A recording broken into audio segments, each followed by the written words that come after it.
कहते हैं जब प्रोफेशनल लाइफ रंग लाती है तो पर्सनल लाइफ थोड़ी फीकी पड़ जाती है।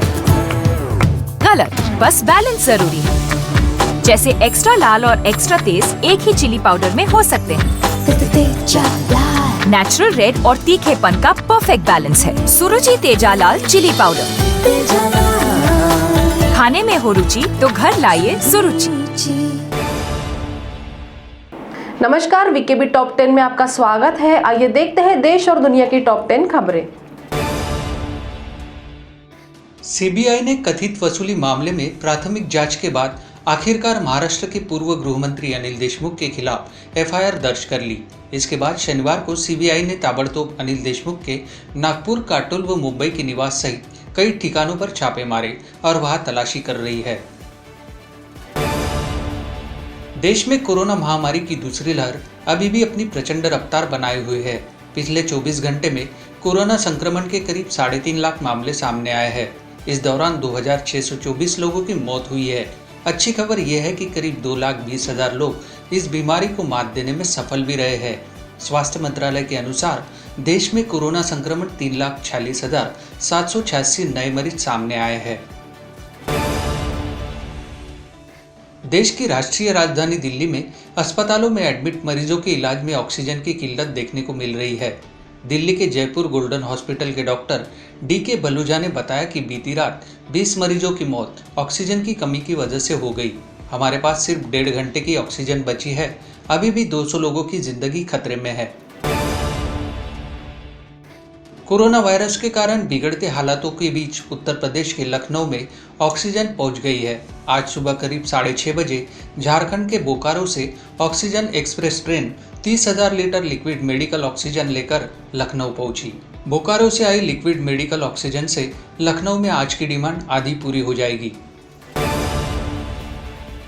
शिवसेना ने शनिवार को अपने मुखपत्र सामना के संपादकीय में केंद्र सरकार और सुप्रीम कोर्ट पर निशाना साधते हुए कहा कि सुप्रीम कोर्ट ने अब देश में कोविड की स्थिति का नोटिस लिया है, लेकिन सुप्रीम कोर्ट अगर नेताओं, प्रधानमंत्री, गृह मंत्री के रोड शो और हरिद्वार कुंभ को लेकर सही समय पर ध्यान देता तो ऐसी स्थिति नहीं बनती।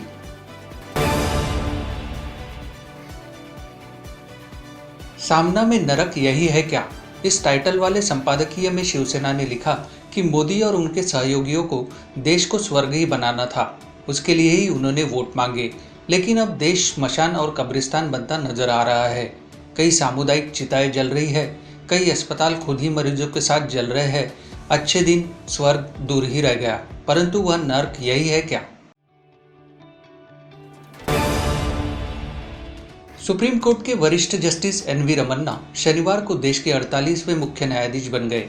राष्ट्रपति रामनाथ कोविंद ने राष्ट्रपति भवन में जस्टिस रमन्ना को मुख्य न्यायाधीश पद की शपथ दिलाई।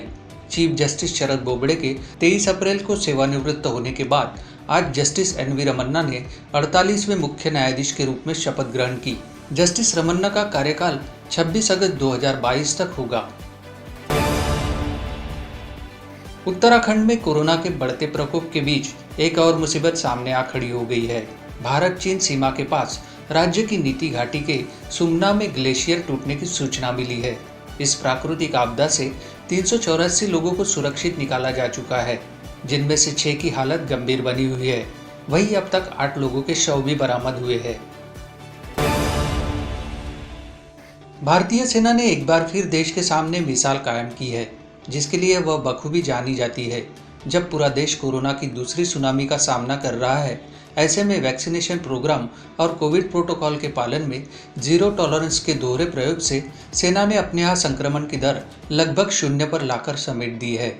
खास बात यह है कि सेना ने यह कमाल पिछले 2 महीनों से भी कम समय में कर दिखाया है। मध्य प्रदेश की कांग्रेस विधायक कलावती भूरिया की शनिवार तड़के इंदौर के एक निजी अस्पताल में कोरोना वायरस संक्रमण के इलाज के दौरान मौत हो गई। वह 49 वर्ष की थी। पारिवारिक सूत्रों ने बताया कि भूरिया पिछले 12 दिन से इंदौर के शेल्बी अस्पताल में भर्ती थी। वह विधानसभा में अलीराजपुर जिले के जोबट क्षेत्र की विधायक थी। तो टॉप 10 के खबरों के साथ अभी इतना ही। आपसे फिर मुलाकात होगी, तब तक बने रहिए वीकेबी न्यूज के साथ। नमस्कार।